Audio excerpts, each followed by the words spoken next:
처음에 약 10초 정도 본문 몇 구절을 읽고 난 뒤 쉬운 해설과 묵상한 내용을 나눕니다.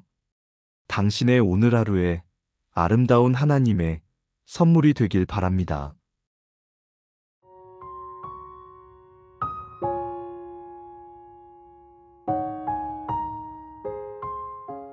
주님은 우리 각자를 부르실 때 우리의 마음이 상하는 곳으로 인도하십니다.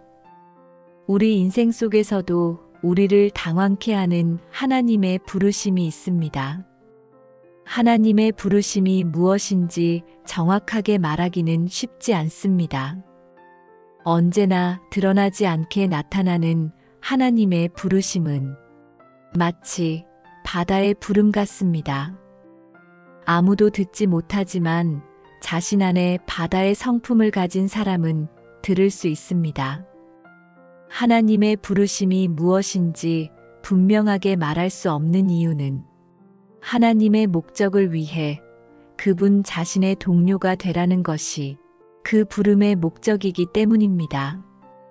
그리고 우리에게 이 동료로서의 자격시험 합격 기준은 하나님께서 무엇을 하고 계시는지 하나님 스스로 잘 알고 계신다는 믿음입니다. 인생을 정말 길게 본다면, 그리고 내 인생은 최소한 이 정도는 돼야 해 같은 기준을 내려놓는다면 성공한 삶도 또 실패한 삶도 없는 것 같습니다.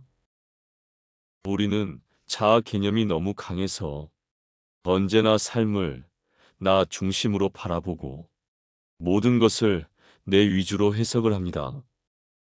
그래서 언제나 스스로에게 실망을 하고 언제나 남을 원망하며 삽니다. 예전에 들은 말 중에 참 낙담이 되면서도 한편으로는 힘이 되는 말이 있었는데, 내가 태어난 목적은 오직 내 자식들을 세상에 태어나게 하고 기르기 위한 것이다. 또는 내 부모의 자식으로 태어나는 것이 내 삶의 이유일 수도 있다 였습니다. 그냥 누군가를 위해 필요한 도구가 내가 태어난 이유였다는 말인가? 내가 죽고도 수백 년 후에 태어날 내 자손 중 어떤 일을 위해 지금 이 세상에서 자리를 채워주고 소리 소문 없이 사라지는 것이 내 역할이란 말인가 하는 생각을 하면 참 그보다 서글프고 갑자기 마냥 지루해지는 삶도 또 없을 것입니다. 하지만 굳이 수많은 역사책이나 족보를 들여다보지 않아도 알 수 있듯이 내가 태어나 오늘까지 살아오기 위해 내 앞에 거쳐가신 수많은 이름 모를 조상들이 있었음을 알 수 있습니다. 그리고 그 중에 대부분은 이름 한 글자 기억될 만한 일 없이 말 그대로 매일매일 지지고 볶다가 가신 분들입니다. 그분들도 살아생전에는 말할 수 없이 밋밋한 삶에 스스로 혀를 차며 사셨을지 모르지만, 그렇다고 그분들의 삶이 의미 없었다고 말할 수 있을까요? 끝을 알 수 없는 태평양, 인도양 바닷속에 얼마나 많은 파도들이 일어났다가 사라질까요? 파도 각자가 자신의 삶을 생각하면 정말 너무 허무해서 눈물을 흘릴 만한 틈도 없을 겁니다. 그러나 파도도 그 넓은 대양의 일부이고, 파도가 사그라져도 여전히 바다이며 또다시 다른 파도로 곧 일어서게 된다는 것을 생각한다면 잠시 살다가 가는 것이어도 크게 슬프지는 않을 겁니다. 그래서 저자도 바다의 마음을 가진 자만이 하나님의 부르심을 들을 수 있다고 했나 봅니다.